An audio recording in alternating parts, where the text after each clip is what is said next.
To the point, informative, entertaining, and protecting the Second Amendment. Welcome back to Elfster's Rifles and Reloading. And I am dropping some Varget powder here, 23.8 grains of Varget with the AREA419 upgrades here. And let me just log in here quick, make sure that the sound is working properly here and that we are officially live. And if you're out there watching, smash that thumbs up. And let me just make sure the sound is working. So looks like we're good there. And like I just mentioned, we are dropping 23.8 grains of Varget.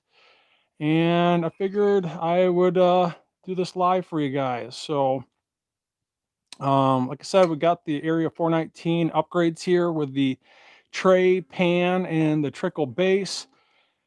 And I thought I'd have a little fun here with some Varget dropping live here on the FX12Oi. I got to make sure I don't breathe on this thing because this thing is so damn sensitive. so right on the money here, 23.8 grains of Varget. And I got 100 of these bad boys to drop.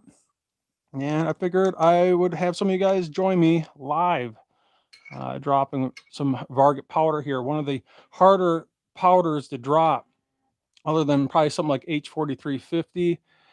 But if you're out there watching, jump in the chat board and say hi. And probably drop maybe 20 of these for you guys. And as long as I'm within 0.02 of my target weight of 23.8, I got set in my Bluetooth app here, I'm happy with that. So as long as we're plus or minus 0.02, I am good to go. And I figured I'd do this live for some of you guys that are interested in this specific scale and maybe some of these upgrades with the AREA419 tray, pan, and trickle base. And I also have the clear top lid. And I got to make sure not to even breathe on this thing because this thing is more sensitive than my ex-girlfriend. So we're within, look like that one's right on the money maybe. Well, it's within 0.02. I'm happy with that. And one single speck of Varget powder weighs damn near 0.02. Maybe a smidge under, but we'll just say pretty much 0.02 for one single speck of Varget powder. So in theory, should be dropping within at least one speck of Varget powder, if not two. So that's how accurate this FX12Oi powder drop is. And you can see this one is just a smidge under. And if I want, I could trickle off just one single speck here. So right at 23.8, right on the money. So I'm good to go with that. And it is literally that sensitive with one single speck of Varget powder. So yeah, if you're out there watching, jump in the chat board and say hello, especially if you're new to the game, new to reloading. Jump in the chat box and say, hey man, I'm new and welcome aboard to the reloading world. So we are within 0.02 there of 23.8 grains of Varget, and I'm dropping this powder. I'm reloading for some of my 2.2 or 5.56 ARs. Actually, they got wild chambers. They're 9.556. This is my go-to pet load that I usually burn through quite a bit with a 60 grain VMAX. And if you guys watched that video I just posted today on bore scoping the inside of this brass, you know, we got a special firearm series coming up here. And that is with the PSA 10.5-inch 9mm ARV, the AR pistol that has a Scorpion mag and last round bullet hole. And I can't wait to get that thing. That should be here soon. This thing finish off here, and that one actually overthrew there a little bit. Probably for an AR that'd be more than suitable, but I'm an anal bastard. I can't. It's got to be within 0.02. I mean, what the heck? So, Jerry Bear Tactical is in the reloader room saying, hello, Todd. I'm old. LOL. John Huseman is in the house saying, I'm new. And nice to have you along. I hope you learned something there, John, especially from my channel, my videos. And it's nice to have you live with us, dropping some Varget powder, specifically 23.8 grains of Varget powder for some 5.56 cases. And these reloads are specifically for my 20-inch varmint bull barrel that has a wild chamber. So, and you guys probably seen this brass getting bore scoped in the most updated edited video to my channel. But I figured I'd do some of this live for you guys. I know some of you guys are really interested in this scale, and maybe even some of these AREA419 upgrades that I got on here. And I figured I'd have you guys join me for a few drops and just show you a no BS unedited live event here of this scale. And you can see how fast and accurate it is. It's dropping within 0.02 grains of 23.8. And once in a while I'll get a overthrow or underthrow. It's pretty rare. And if I do, it's not much. It's usually maybe 0.04, which is probably even more acceptable for an AR. But definitely not for a bolt action, especially if you're shooting long distance. So figured you guys can see the screen easily right here, and I got to make sure I don't breathe or blow on this scale because it's that accurate. So right on the money there at 23.8. So we are up to the 10th drop here. And so far, I love this scale. Obviously, I got a Charge Master here to the left. You can see that. And I barely use it anymore. So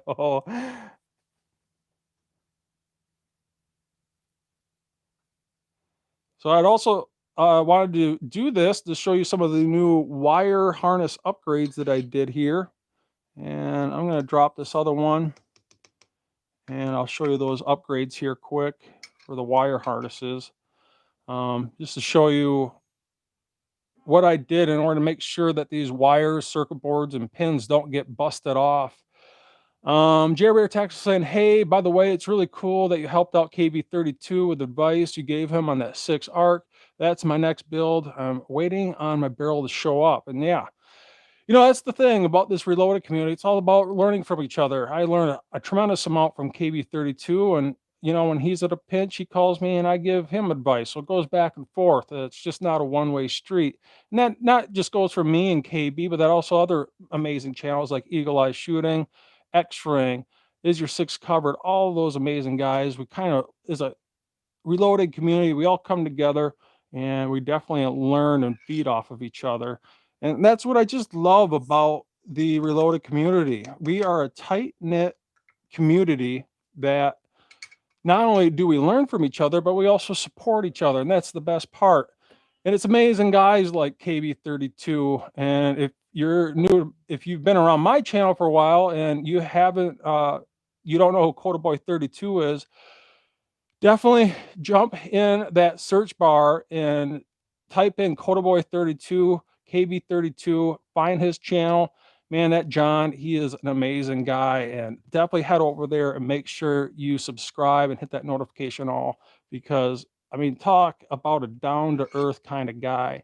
I mean, that guy, not only does he know his stuff, but if you want to learn in regards to what to buy for a particular AR build or how to put something together, man, that guy really knows his stuff, and he can definitely get you guys squared away. Yeah, I don't know why. I think I got to stop breathing on this thing. I got to stop blabbering. Jeez. All right, let me stop breathing on the scale. So John saying, how about for an AR-15 300 blackout rounds? You know, to be honest with you, I don't have a 300 blackout. You know, I might get one of these days. I actually have a 7.62 by 39 AR-47 that shoots AK-47 ammunition, and I absolutely love the thing because it's just stupid cheap to shoot. Even during COVID times, it's really cheap to shoot. You know, before pre-COVID, I could shoot that 7.62 by 39 AR-47 for what, 18 cents a round shipped from Brownells.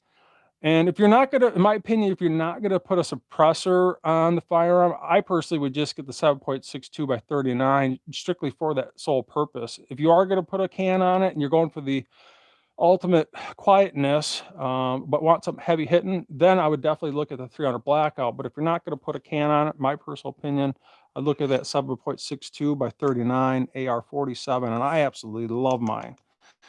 And about the only downfall of those AR47s is they have to drill out so much of that bolt face to receive the base of that brass that it does weaken the extractor quite a bit. I have had an instance on the stock bolt carrier group. It did bust the extractor on that. And I end up upgrading to a nickel plated tool craft, and I've yet to have an issue since, knock on wood. And I would knock on the table here if it was for my scale being so sensitive. So, um, but yeah, I absolutely love that. So if you're going to put a can on, I definitely look at 300 blackout. Otherwise, in my opinion, if you're not going to put a can on it, you never plan on putting a can on it, I would just get the 7.62 by 39, call it a day. My opinion, just as accurate, especially if you're going to reload for it. But the big thing is buying that cheap Wolf steel case ammunition. At least pre-COVID, it was 18 cents a round, which is just insanely cheap. All right, so this is within 0.02. Target weight is 23.8. If you're just joining us, and just kind of showing off these AREA419 upgrades in a live, no edited BS format. And at the end here, I'm going to kind of show you some of the updates I did on the wire harnesses to make sure I don't snap off these pins and break these wires and circuit boards. I got it set up to the point now where there's just almost impossible for the pins and wires to get busted on this. So looks like it was a little bit over on that one. I might have to tweak out this trickler just a little bit so it's pitched up a little bit more.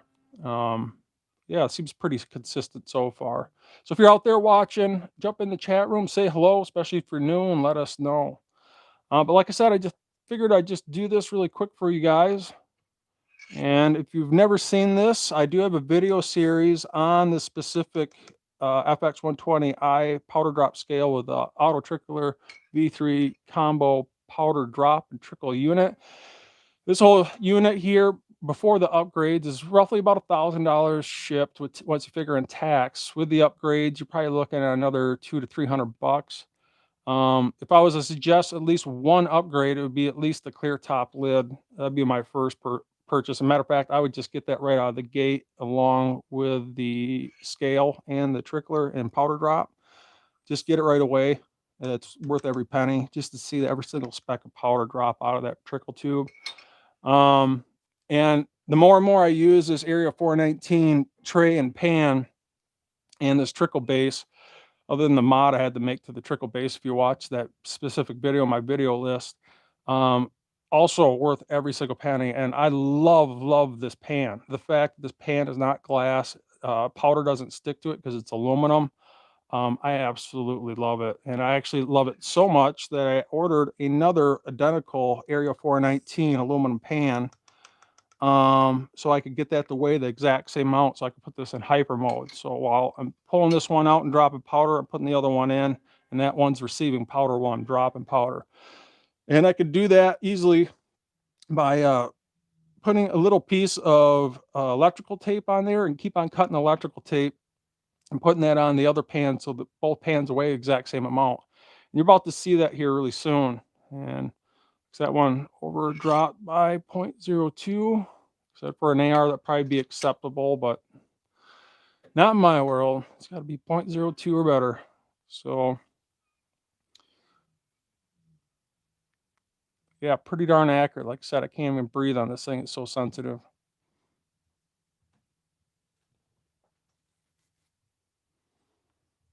All right, so within 0.02, good to go there. So let me stop this here so I can stop this. Let me get you a little bit closer to show you how to stop this for those that haven't seen this before. And this is all controlled by Bluetooth connectivity. Wow, say that 5 times fast. So I can stop this. So you can see it's canceling. It'll turn to blue. And I'm going to put this pan back on here. And let me disconnect you guys and show you what I did to some of this wire harnessing. And let me just clip you guys out of here. Hopefully I don't lose you. So what I did is additional wire harnessing. So I got this wire harnessing for the auto drop. It comes out of the pins here, circles around, hits 2 connectors. So it's almost impossible to yank this out of the back and break the pins off where it connects into the auto trickler. Comes up, hits 2 more wire harnesses, and then into the powder drop. Now you can see I left enough wire here, so if for any reason I get any splash out, and you can see there is no splash out at all on at least these 25 drops I just did live. If there is, or if I get a tremendous screw up and I get powder all over the place, I can at least lift this whole unit up, set it off to the side, and that's why it's important to leave this extra amount of wire here to do that. But you can see I made it almost virtually impossible to break off this wire harness and the circuit board, and also this wire with the pins in the back. Now in the back here, you can see I got 2 wire harnesses for the trickler. So they're in the back. And what I did is I put 2 more wire harnesses, or just one, I'm sorry, just one here. And then I put a wire harness actually physically on the side of the trickle base. And I left enough slack here so I can pick up this trickle unit. And you can see if you're about to drill that hole, make sure you drill this hole in the plexiglass tall enough, not only for the stock trickle base, but if you ever upgrade this, you better make sure that this hole is low enough to accept this upgraded base. Otherwise, this hole will not work for you. So I had to upgrade this hole, but I left enough slack in this wire here so I can pick this up, and I got enough to, empty this into my 8-pound jug of Varget, which I'm sure some of you guys would love to have this. Or maybe some of these primers. So just to rub it in for so you guys that can't find that stuff. Sorry, I couldn't help myself. Sorry. So let me get you clip back into the tripod here. Get the charging cable back on so I don't lose you guys. And let me get this resituated. Matter of fact, let me fix this tripod so I can actually get in here myself. So you can still see the screen on there.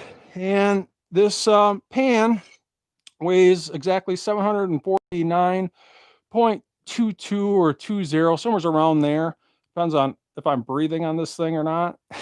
So usually it's about 20. But you can see those are absolutely new. I haven't seen this amazing powder drop unit before. I'll click it back out. I got 23.8 grains here. So if I want, I can reset this. So 23.8, and I hit tap to set target, and that is literally it.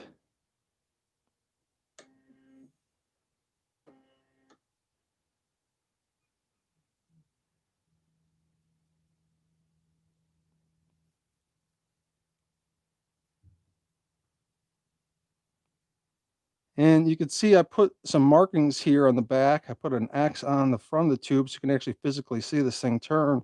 But yeah, right on the money there.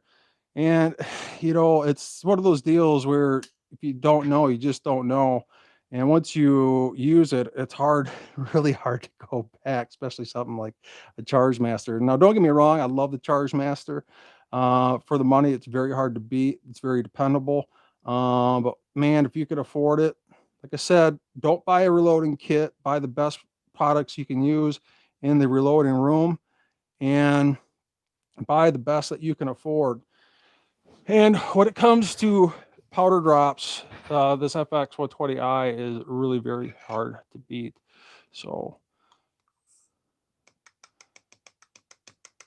and because I was blabbering, I just did a double drop. And you're going to witness me try and fix this without dropping powder all over the place. That's where being a skilled reloader comes into play. I'm going to try and pull this out of here. So I was blabbering and I double dropped this. So you're going to watch me carefully do this. This is what you do if you do something like this.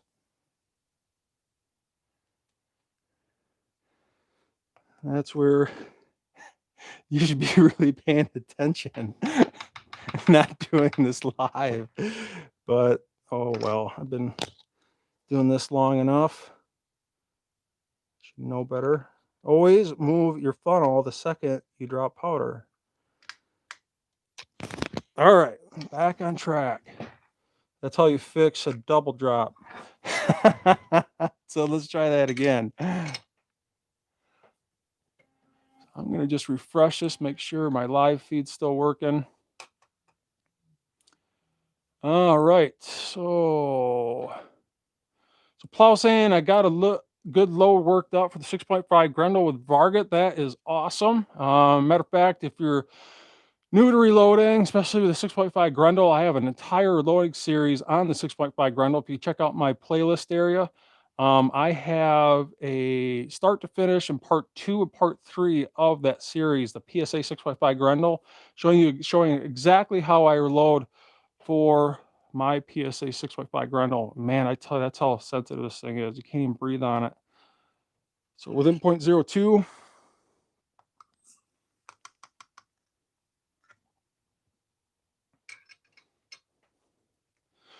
let's see what else here. Marshall Cotton's in the house saying hello all. Hello, my good friend. Jim Lirum is in the house saying another night of great info. Thanks and thank you. Thank you for joining us.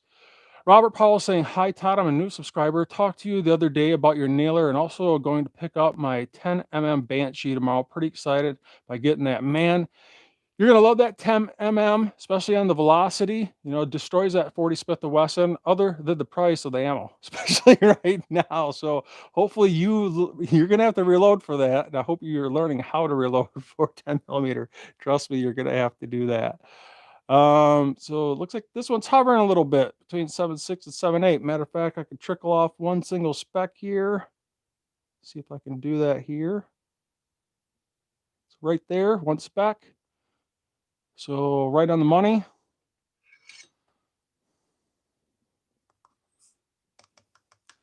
So that's what's nice about those CMMGs, man, is that delayed radial blowback, especially if you're going to put a can on it. They're really hard to beat. You are absolutely going to love that thing. So Jerry Bear saying, I just want to say thanks for the chat. Got to head off to bed. 3 a.m. comes early. Enjoy your evening. Good night to everyone else chat. And thanks for joining us, Jerry Bear. James Henderson says, works good.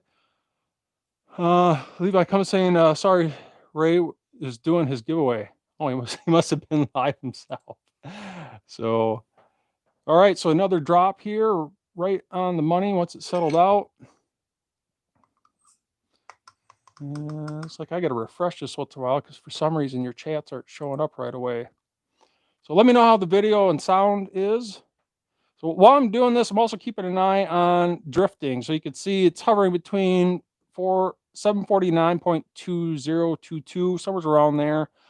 As long as it stays between those two numbers, I'm pretty happy in regards to drifting.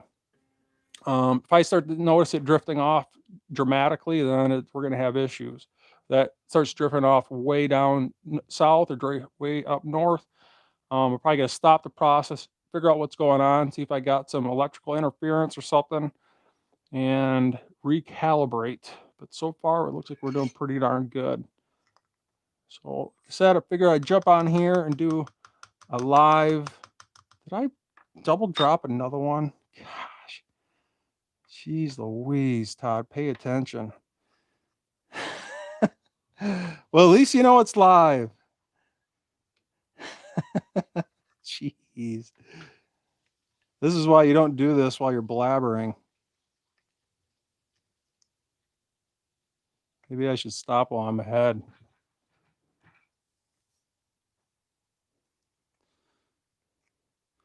Always move the funnel after you drop powder.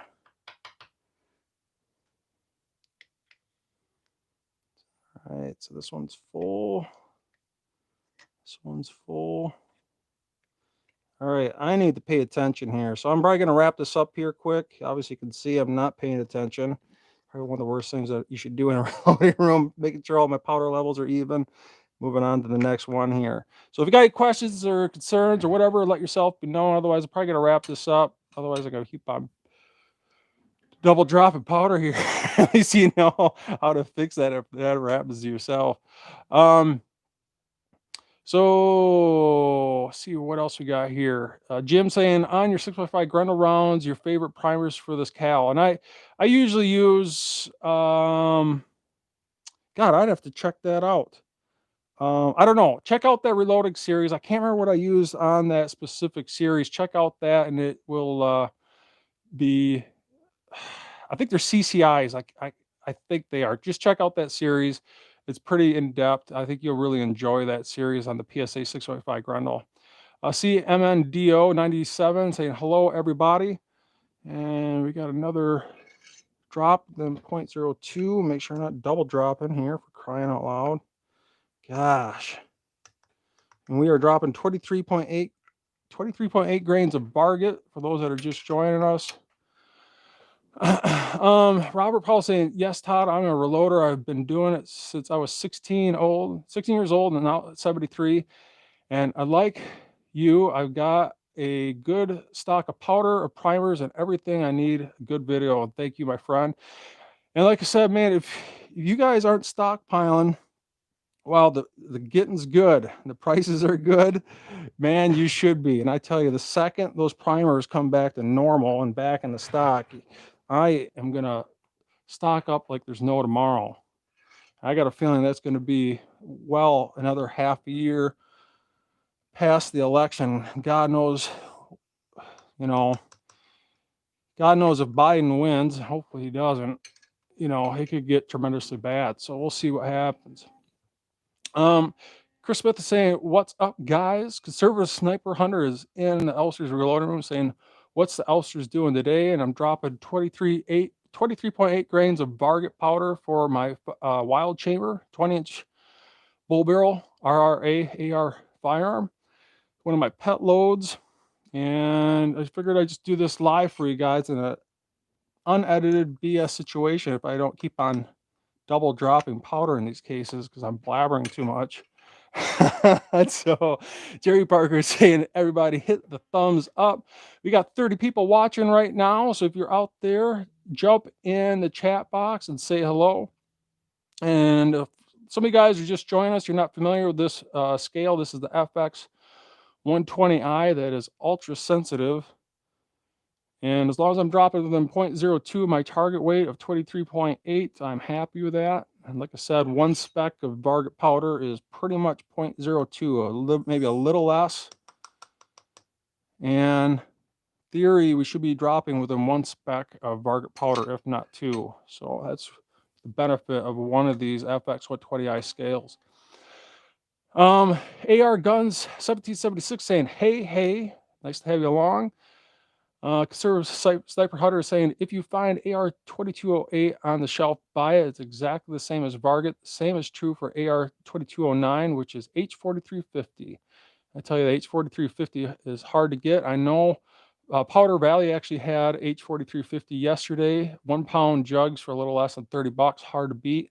If you're going to check two places, check out Powder Valley and Brownell, especially Brownell's with their coupon codes. If you check out my Facebook page, Elfster's Rifles and Reloading, usually if I see a decent powder that everyone's using, I'll get that posted up there with a coupon code.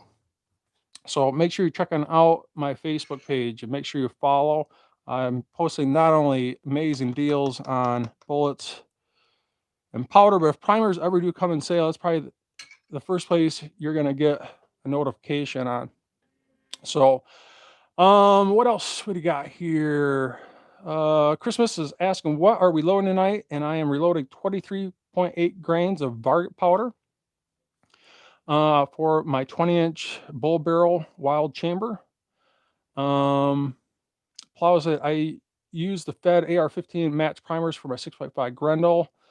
Otter is jumping in the house saying, hello, boys. Conservative Sniper Hunter saying, how you can buy these smokeless powders from Australian Defense Industry ADI.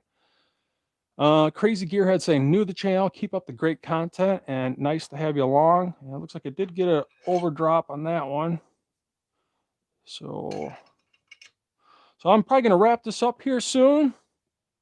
So if you've got any questions or concerns, let yourself be known. But like I said, I wanted to just show you a no BS unedited version of this powder drop. Who else we got here? Baldwin Kier saying, at 20 something grains, you'll find out quickly the double charge. Yeah, ain't that the truth? Jeez Louise. Man. For some reason I keep on getting a 0.04 overdrop here, and it's not drifting, so we're good there. It's probably because I'm just babbling too much and there's too much air flowing across this lab scale. This is literally that sensitive. I can't even talk that way. It will screw up the lab scale. Is that sensitive. So within 0.02 of our target weight. So like I said, pretty much a speck of Varget powder. Matter of fact, just to show you something here, let me stop this. So I'm going to stop this. So you can see this is settling out at roughly, 74922-ish, somewhere around there. So I'm going to put this on and let this settle down. You can see it's 0, 0. Matter of fact, I'm going to re-zero it just to make sure. Matter of fact, let me turn my head because I think I was breathing on this thing. And let me grab this pan, and I'm going to grab one speck of Varget powder out of here. So let me see if I can get one speck of Varget powder. I'm going to put it in this pan. I think I got 2. It's so hard to get one speck of Varget powder. All right, so I can't zoom on this because this is live broadcast, but you can probably just make out that one speck of Varget powder at the very bottom there. You can kind of see it rolling around. So let's see if it registers on the scale.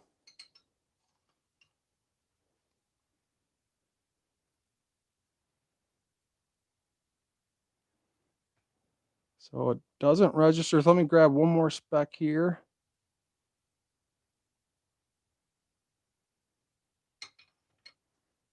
And there. So that's 2 specks of powder. So one speck is just below 0.02, and this only measures within 0.02 accuracy. So being that it's just a smidge below 0.02, I can't breathe on this thing. That's seriously how sensitive this thing is. Being that it's God, it's that sensitive. You cannot breathe on this thing. Is that sensitive? But anyways, just to show that it can register within 1 or 2 specks, at least of Varget powder. It is that sensitive, and especially something like H4350 that's even a larger powder. It will recognize one speck of H4350. Usually H4350 is almost 0.03 grains, so it'll definitely register. So if I'm dropping within 0.02 accuracy, in theory, I'm measuring at least within 1, if not 2 literal specks of Varget powder, and that's where this really starts to shine. So conservative sniper hunter is asking me, Elfsters, do you neck turn your cases in your precision rifles? And I don't. Heck, I don't even use full-length bushing resizing dies, and I know I probably should. If you really want to get serious about your reloading, you really should be using a full-length resizing die with a bushing, an S-style die, and removing that decapping pin and the expander ball on it completely. And if you really want to step up the game, you should be doing a separate mandrel process where you're controlling the case neck tension within roughly 0.02 of an inch to get the ultimate reloads. It depends on how far you want to jump down the rabbit hole. And I've been there, I've done that. Yes, you will see an improvement, especially if you're shooting something like F class or, even PRS, but more F class and benchless rifle shooters, they will definitely be doing that. But they're also going to be doing things like uniforming the flash hole, removing those burrs. Gosh, using an amp annealer, not a flame base annealer. there's so many things, so many different rabbit holes you could jump down the reloading world, depending on how anal you want to get your reloads. And I've said this before, I'll say this again. I'm more of a weekend warrior on steroids. It probably just knows too much.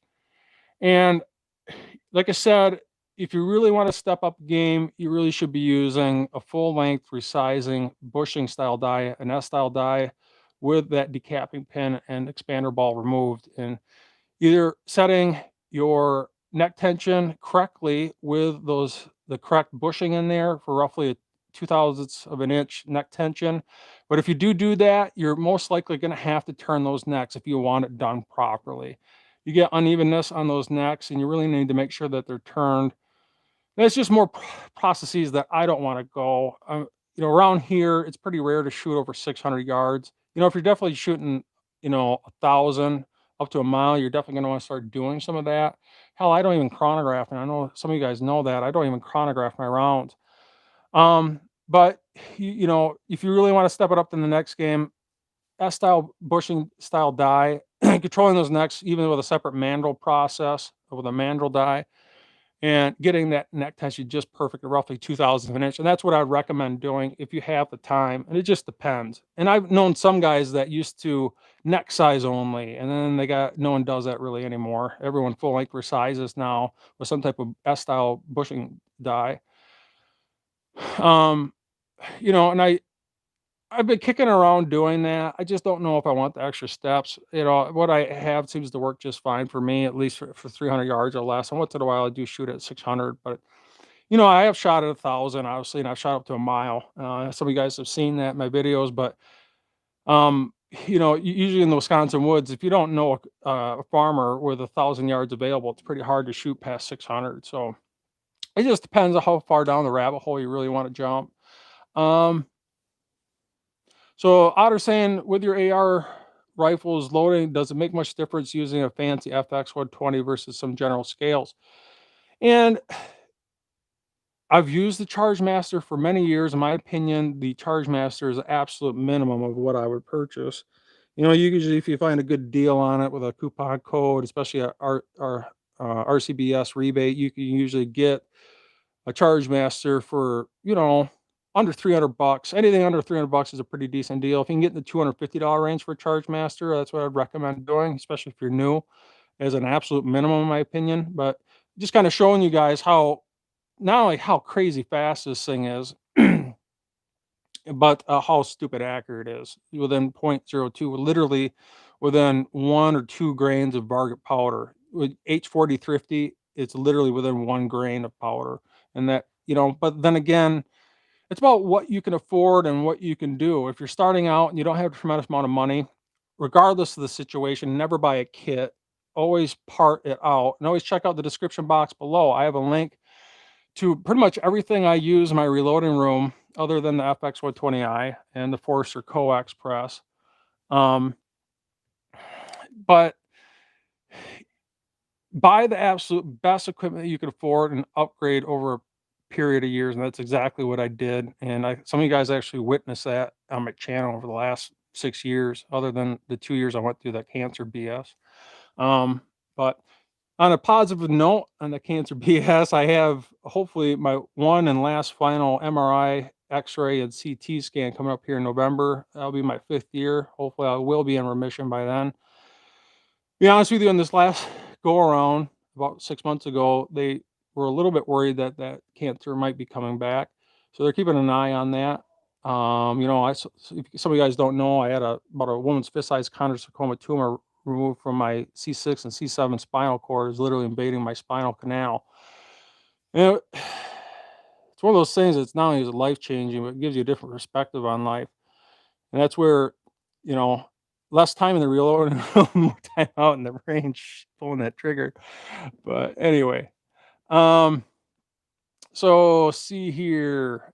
But back to your question, just buy the best equipment that you could afford. In my opinion, the minimum would be a Charge Master. So, and you could definitely get precision reloads with the Charge Master. And I'm about to do a video actually showing you how accurate the Charge Master is if you set it up just properly and conforming it with the FX120i. And that is coming up here. Hell, I might even do it this week. I got this week off, so we'll see what happens. So, So let me get back to your questions here. Jim saying 77 SMK bullets, Todd. Yes, I have used those, especially if you want to go the ultra long distances. If you're shooting long distances, you're definitely going to want to hunt down a barrel with the correct twist rate. You're definitely going to want a slower twist rate for those heavier bullets. Something like a 1-7 twist in comparison to something like a 1-8 or 1-9. Those guys aren't familiar with twist rates. So say like this is your bullet, and say like it's a 1-7 twist rate. That bullet is going to make one full revolution in 7 inches of barrel. If it's a 1-8, it's going to make one full revolution in 8 inches of barrel. And if it's 1-9, you're going to make one revolution of that bullet in 9 inches of barrel. You will kind of confuses some of the newer guys. They're like, well, it's got a higher number, it must be faster, but that's not the case. If it's a 1-7, you're going to definitely want a faster twist rate. It's going to turn faster within 7 inches of barrel, not 9.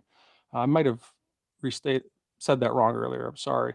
1-7 is a faster twist rate in comparison to a 1-9, which is a slower twist rate, because it's obviously one full revolution in 7 inches compared to one full revolution in 9 inches. So that's why a 1-7, you're going to need that special twist rate for those heavier bullets. If you watched my 10.5-inch AR pistol, you'll notice that also has a 1-7 twist. You're like, what the hell? It's a 10.5-inch AR pistol. Why does it have such, a 1-7 twist that you're usually going to use heavier bullets? Well, the reason why they put a faster twist rate on that short of a barrel is if it only had a 1-9, hell, that bullet's not even going to get damn near one full revolution at 10.5 inches of barrel when it's already turning one full revolution at 9. It only has 1.5 inches left of barrel to even make a part of a revolution. So when I got that firearm with a 10.5-inch barrel, 1-7 twist, I instantly beelined it to the heavier bullets, 77, 68 grain SMKs. And to my surprise, the lighter weight 55 grain VMAX absolutely crushed. And when I say crushed, it actually destroyed the heavier bullets. And the reason why is that barrel is so short. So just because you're trying to use a particular bullet, not only have to pay attention to the twist rate, you also have to pay attention to the length of the barrel. And that is proven 100% in that 10.5-inch PSA 556 AR pistol series. I go through all that load development live on camera and shot on paper, no BS. You guys watched it, if you guys have seen that, where not only you have to pay attention to twist rate, but also the barrel length when it comes to bullet weights. So very important. 45, I was saying, for your next giveaway, will you make the prize some of those fancy glasses? I suppose I could. Be honest with you, I think I got this at Menards. Got these at Menards for $3, I think. So I could definitely, I could probably give away 10 of these things. So, but especially if you're dropping powder or playing with primers or trimming brass with brass filings, you gotta have these on if you're new to the game. Richard Stevens saying, Todd, I got my A&D scale a month, or are you getting in a month? You're absolutely gonna love it. I absolutely love mine. I can't imagine going back, to be honest with you. So, Chris Smith is saying, what kind of freedom seeds you put on top of those, Mr. Elfers? Also love channel, bro. And I am putting the 60 grain VMAX for 1-8 twists with a barrel of at least 18 inches or longer. Roughly 18 to 20 inches. It's hard to beat these 60 grain VMAX. I tried them all, even out to 600 yards. These absolutely destroyed heavier bullets.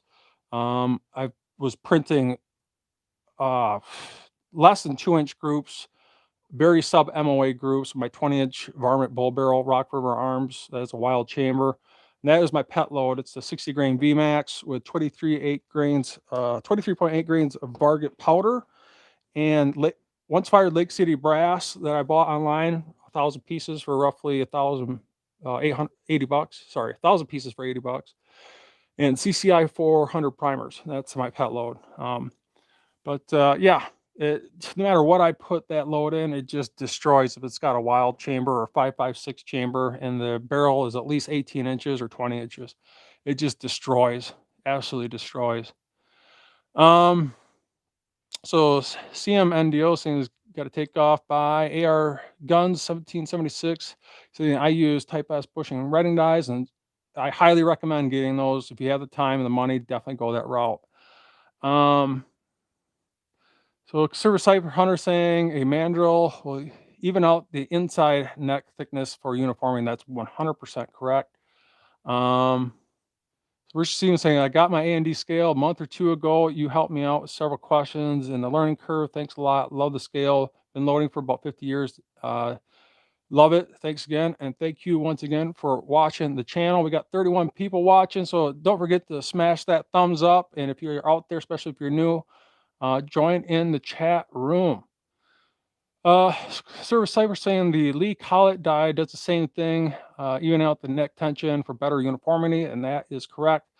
Personally, I think if I was to jump down the rabbit hole even more, I would probably get a Redding S-style die, bushing die. Remove that decapping pin and expander ball completely and get some type of Wilson mandrel die. That would probably be the cat's ass right there. Paul saying, has VARGET been discontinued? And no, it hasn't. It's just impossible to get. So Jim saying, good luck with your health, Todd. Appreciate that. Service Cypress saying, no, it's a problem with the supply from Australia, and that is exactly correct. Thorzak saying, dude, you didn't say you'd be on later. Sorry. This is kind of a spur of the moment thing. So Thorzak saying, Todd, one thing I really like, this isn't an infomercial. You're just showing products you have bought. It isn't like you got to have one of these. I'm not saying you need one of these. You can definitely get away with a Charge Master, heck, even a beam scale. Like I said, it's buy the absolute best equipment that you could afford and don't buy a kit. And if you're not sure what to buy, send me a message. I will try my best to answer. And if I don't know, which I'd be pretty hard pressed to not know, I will find someone that does know. So, so John Tolley saying, thanks for the excellent content. Christmas is saying, you like Rock River rifle Elfster. I have one on the way. It should be here anytime now. I literally have had 5, no joke, 20-inch varmint bull barrels from Rock River Arms. I know a lot of people are against Rock River Arms because all the BS they did, 4 or 5 years ago against their Second Amendment rights, and I partially agree. But I tell you, a Rock River Arms 20-inch varmint bull barrel with a wild chamber, which is, I believe, don't quote me on this, I believe they're white oak barrels. I have yet to have one that didn't print sub-MOA right out of the gate. When I say sub-MOA, I mean half minute of angle groups. I mean, if you watch, the best group I've ever achieved out of any firearm, bolt action or whatnot, was out of my 20-inch varmint bull barrel. Matter of fact, the end of my videos shows a 0.179 inch 5-shot group, and that was out of my 20-inch varmint bull barrel. And I loved it so much, I just kept on buying them, and I kept on burning the barrel out. And at the time, pre-COVID, I could get them so darn cheap for less than, what, $900 for a complete firearm. They're just nail drivers right out of the box. My friends were so blown away, they got theirs, and they were so blown away, they thanked me for it. There was literally no point, and I mean, I would end up selling it for what I bought it for, and I just buy a new one. I think I'm on my 5th one. So anyway, Eagle Eye Shooting is a good old friend of mine. He's saying, wow, man, super impressive, and thank you for joining the chat room. For guys that are been on my channel for some time and don't know who Eagle Eye Shooting, make sure you head over there and check out Eagle Eye Shooting. Awesome guy, super knowledgeable. We're learning from each other. Make sure you hit that subscribe and notification button over at Eagle Eye Shooting. So Otter saying, is there a program quick load which will help you choosing powder types, bullets, blah blah blah? Amazing stuff out there. And yes, there is. God, what the heck is the name of it? Man, I'm having a brain cramp right now. I can't remember what it is. Eagle Eye can chime in here. I just can't remember off the top of my head.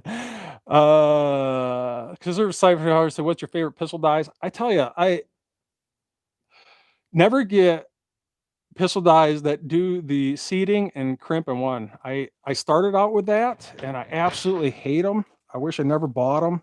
I got them right here.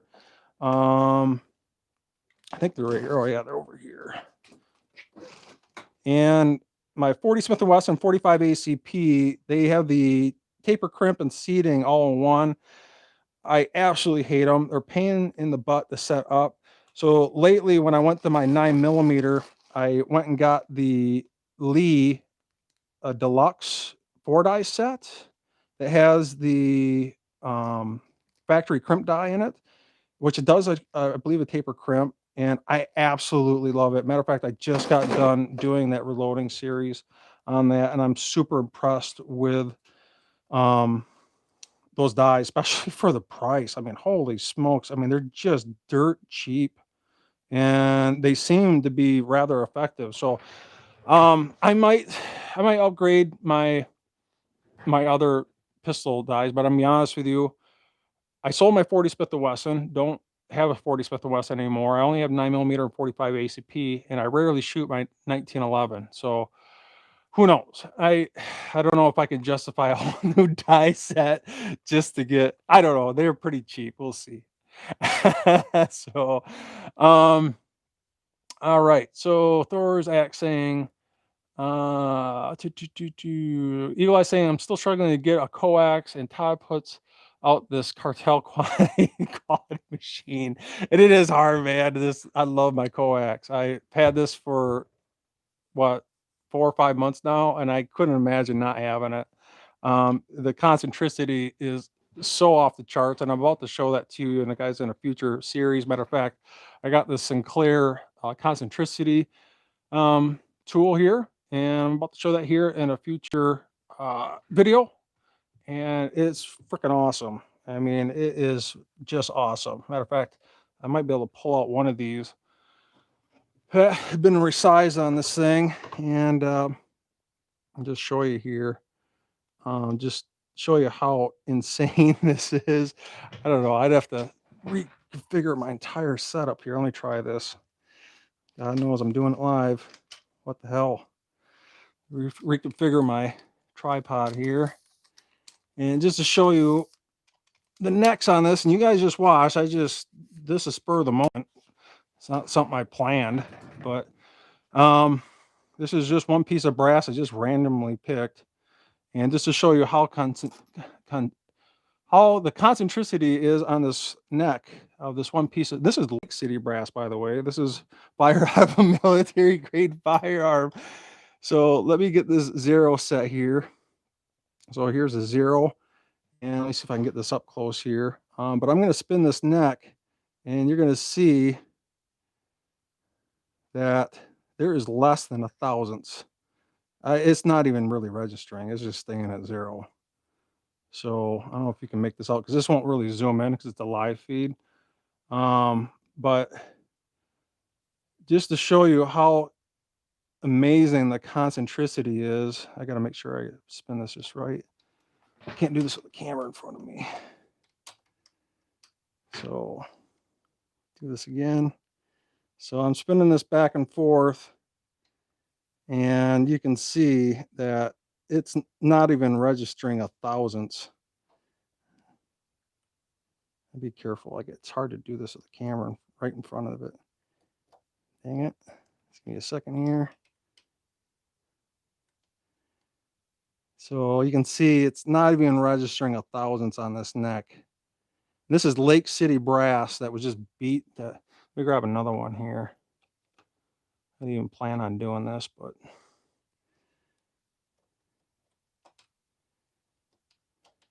so it's coming right up at the same 0 mark, and even this piece is just barely pushing a thousandths on the neck.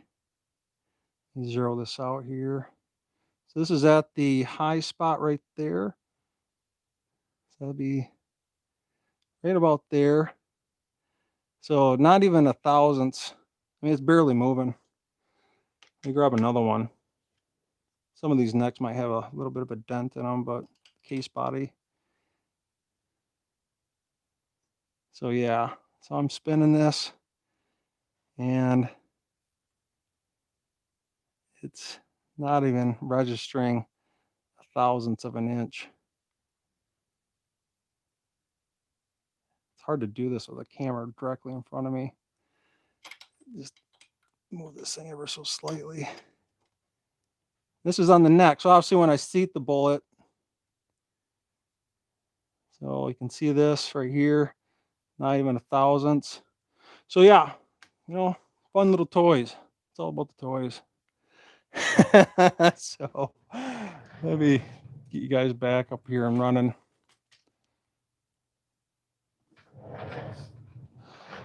So yeah, if you got any comments or questions, let yourself be known. Let's see what else we got here before I wrap this up. So if you're looking for the Forster coax press, I would check out Shields. Usually Shields is the best place to keep them in stock, and they usually are rather affordable at Shields. So I would definitely check out Shields for the best price and availability, and they're usually in stock quite a bit. So if you're trying to get your hands on the Forster coax press, that would be the place I would check. So I think I'm losing some of your questions here. So you guys saying, wow, man, that's super impressive. You like the Rock River. Chris Smith is saying you like the Rock River. Have one on the way. Should be here anytime now. Man, if you want an amazing, accurate firearm right out of the box, I know some people don't like RRA, but get a 20-inch varmint bull barrel or the 18-inch ATH. I got both of them. I've owned 3 ATHs and 5 20-inch varmint bull barrels, and every single one's been lasers. And the 2 I hooked up with my friends were absolute lasers too. Unbelievable firearms. See here.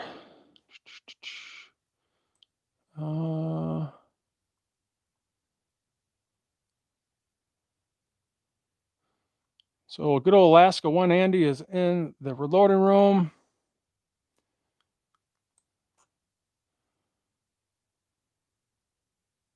Yeah, and Thor Isaacs is saying, you know, RRA is one of the best value for a plug and play rig. Can't go wrong with them. Like I said, if you want an amazing wild chamber 223 556 right out of the box, 20-inch varmint bull barrel, don't get the EOP, get the standard Picatinny rail, or the 18-inch ATH.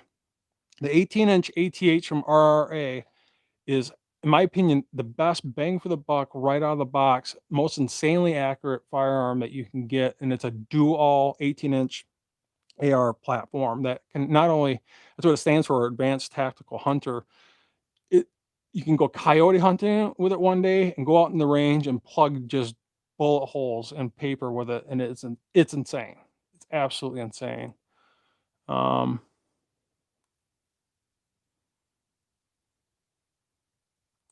So Michael Euro asks, would you buy the scale Auto Trickler 3 at CE or Data Weighing Systems? How much was the total paid? I don't know about CE. I bought mine from Data Weighing Systems.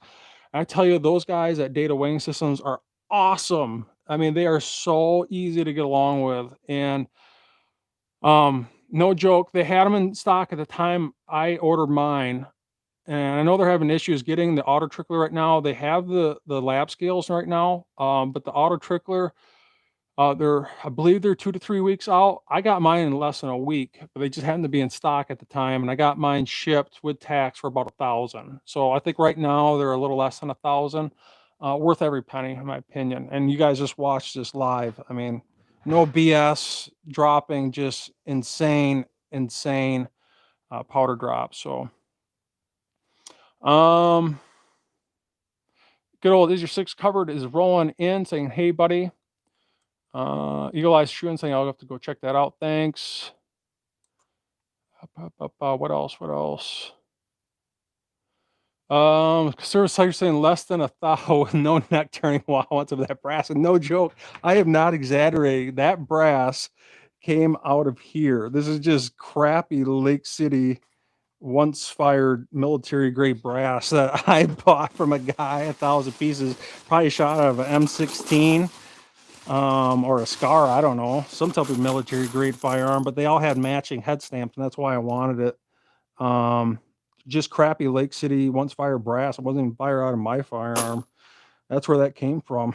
I just sized it on my Forster coax press using a standard full-length resizing die, the Hornady 223 Remington full-length resizing die. That's even with the ball expander in it, believe it or not. So that's why don't go crazy with S-style bushings and stuff, at least right now. I might later with S-style bushings and separate mandrels, and I highly recommend doing that if you really want to dive deep into the reloading rabbit hole. But like you said, you watched that. It's not like I staged it with this concentricity gauge. I just pulled 3 random pieces, and no joke, I mean, it didn't even read a thousandth of an inch on all 3 of them. And that's where this press really shines. I mean, it's this free float nature. If you're not familiar with the Forster coax press, this shifts left to right if it needs it. And also when you put a die in here, let me just grab a die. If I grab that 223 die, matter of fact, if you're new, some of you guys already know this, but I put them in Ziploc bags with WD-40 and a little chunk of cardboard in there so they don't rust. None of my dies have a single speck of rust on them because of that. But just to quick show you, where it gains that concentricity is its free float nature of this press. So this die doesn't fit exactly perfect in there. It can wobble front to back. And then this shifts left to right. So when I lift this up, this shifts left to right.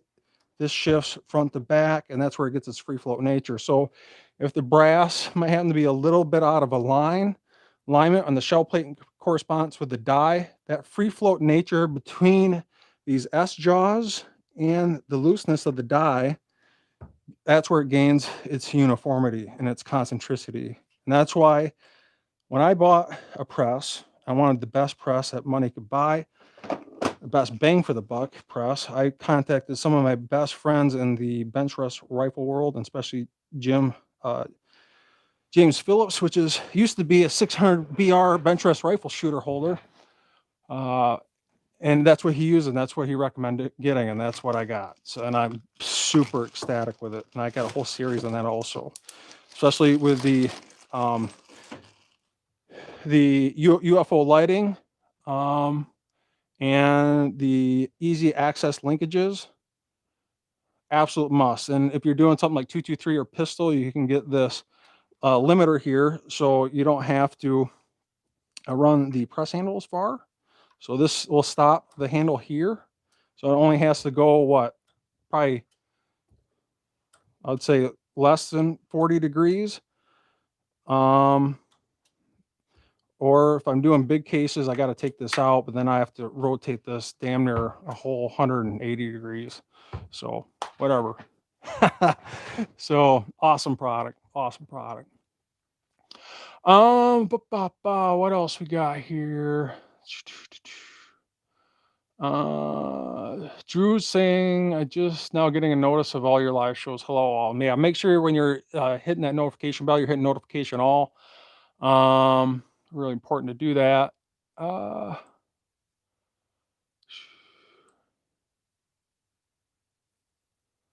What else we got here? Need to upgrade the coax. Love the coax. What else?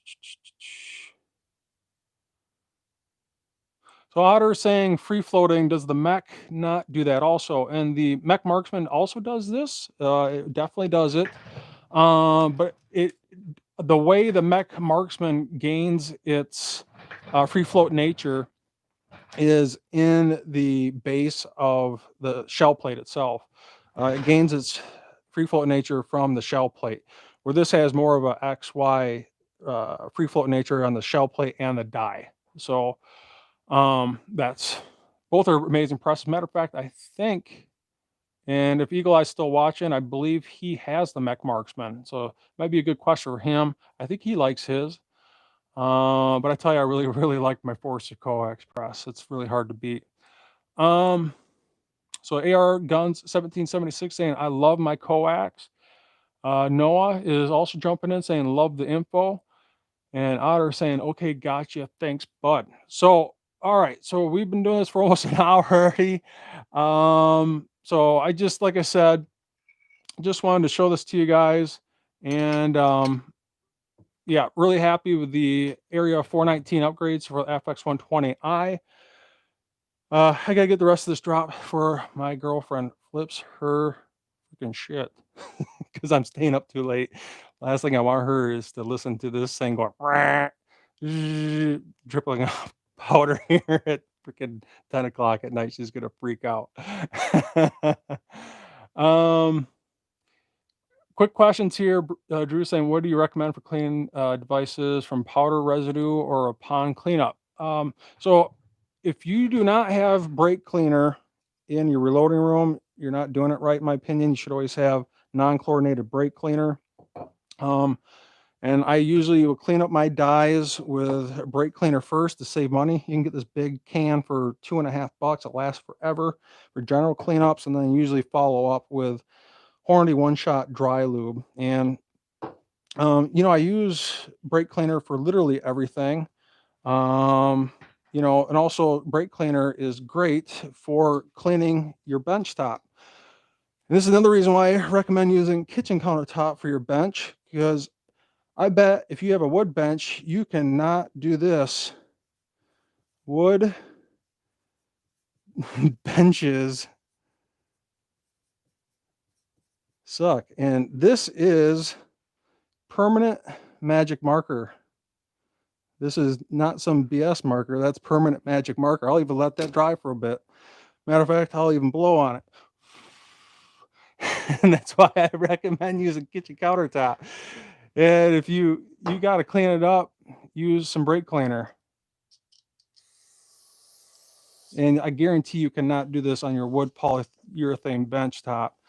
It would absolutely destroy it. And that's why everyone asks me, hey, Todd, what should I use for my bench top? Matter of fact, I think Is Your Six Covered asked me. I said, you better beeline it to a kitchen countertop, because there's nothing out there that can do that.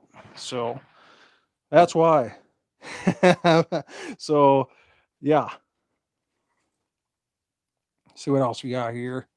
But yeah, that's usually when I clean up stuff. It's usually a brake cleaner followed up with Hornady one shot. Then if you're not rocking this for storing your dies away, so clean your dies inside and out with brake cleaner. Do the same thing after that with Hornady one shot dry lube.